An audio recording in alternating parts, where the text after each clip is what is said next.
Imagine for one moment a young woman in her late 20s. She is a single mother of two children and money is tight. She gets her period regularly every month, but finding affordable products is hard. She doesn't have enough money left over to spend on tampons or pads because she lives in California, where there's a 7.25% sales tax on all feminine hygiene products, according to Nicole Kading on April 26, 2017. As a result of her state's high sales tax on feminine hygiene products, this young woman often reuses old and dirty products, which is dangerous and extremely unsanitary. She believes that using something is better than using nothing at all, but she is putting herself at risk for developing serious illnesses such as toxic shock syndrome or cervical cancer, as stated by Anna Maria Scaccia on February 29, 2016. I'm credible to speak on this topic because I'm a woman who, myself, has had to pay outrageous amounts of money for feminine hygiene products. This gives me first-hand personal knowledge of how extreme prices can be on a single box of tampons or pads. I am also credible because I've done a fair amount of research on the topic, as it is something I feel strongly and passionately about. Today, I will advocate for fairer prices of feminine hygiene products, such as pads and tampons. With this speech, I hope to encourage you to agree with the stance that the tax on tampons and pads and other feminine hygiene products needs to be repealed.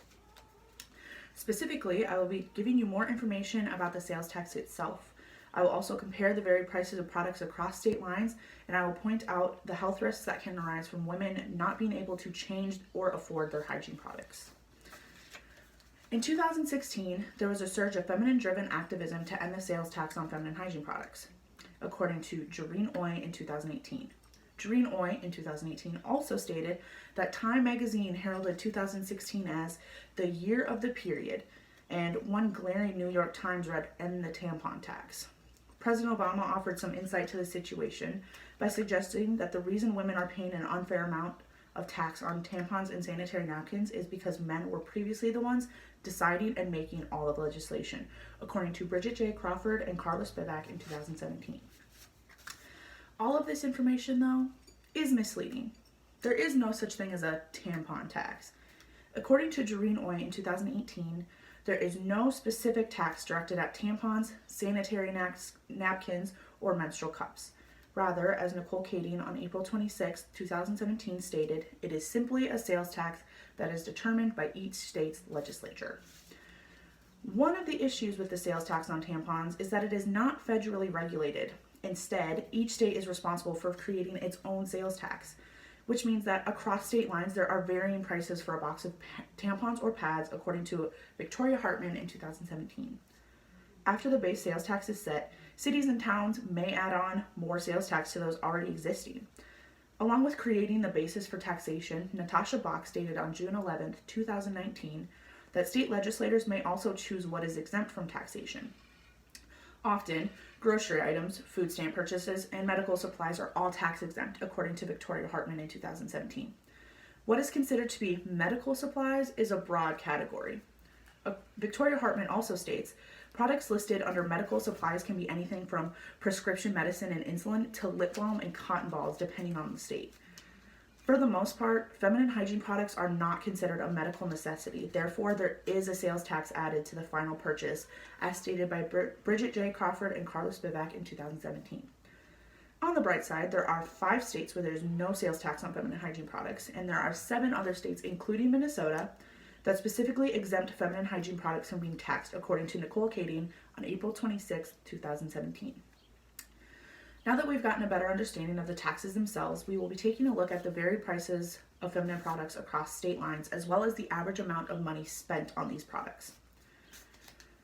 Another issue with the sales tax on feminine hygiene products is that it often prohibits women of lower socioeconomic statuses from being able to buy clean and adequate supplies for their monthly messes, according to Abigail Durkin in 2017.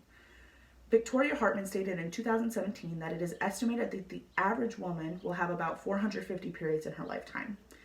The average period lasts about 3 to 7 days, and the average box of tampon costs $7 in states where there is no sales tax included, as stated by Abigail Durkin in 2017. Take this normal box of 18 tampons. If a woman goes through one of these each period, which, to be fair, is unrealistic, the amount of tampons or pads used depends completely on the woman. She will have spent roughly $1,946 from her first period to her last, according to Abigail Durkin in 2017. In some circumstances, that number is far higher. Some women, depending on what state they live in, will spend even more money than that. For example, take into account a woman who lives in California, where some sales tax bases are set at 10%. That amount also doesn't take into account the fact that other women may also be buying pads, sanitary napkins, menstrual cups, wipes, etc. That amount of money is outrageous and absurd, especially for women who can't afford to spend upwards of $10 per each box of tampons. When given the choice, women in hard financial situations are more likely to spend their money on food rather than feminine hygiene products. Getting rid of the sales tax on feminine hygiene products will make it easier and more affordable for women of all socioeconomic statuses to be able to purchase tampons, sanitary napkins, and menstrual cups. Now that we've talked about the specifics of the tax and how much money is spent annually on these products, we will now be looking at the health risks and consequences associated with women not being able to change their hygienic products in a timely manner due to their high costs. Abigail Durkin stated in 2017 that women are less likely to buy feminine hygiene products as often as they should because of varied high sales taxes across state lines, as well as the lack of affordability in states with high sales tax percentages. Abigail also states that it is absolutely imperative that women change their hygienic products as often as possible, or else they are at risk for developing health issues like toxic shock syndrome or cervical cancer. Toxic shock syndrome, or TSS, is most notably linked to tampons, especially if they're ultra-absorbing. In most cases, TSS is a result of wearing a tampon far longer than deemed healthy. Tampons can actually dry the vaginal wall and create tears, which then makes it possible for TSS-causing bacteria to flow into the bloodstream, according to Abigail Durkin in 2017.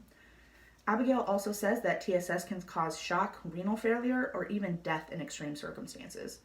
One way to help combat the number of TSS and cervical cancer cases is to get rid of the sales tax on feminine hygiene products. Because of the lower prices, more women will be able to afford tampons, which means they only have to wear them for the time allotted and no longer.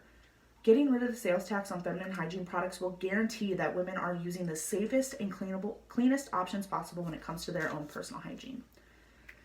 Now that you've learned the basics about the sales tax, the average amount of money spent on feminine hygiene products, and the health risks that can arise from women not being able to change their products due to high costs, I hope you are able to see why the sales tax should be repealed nationwide.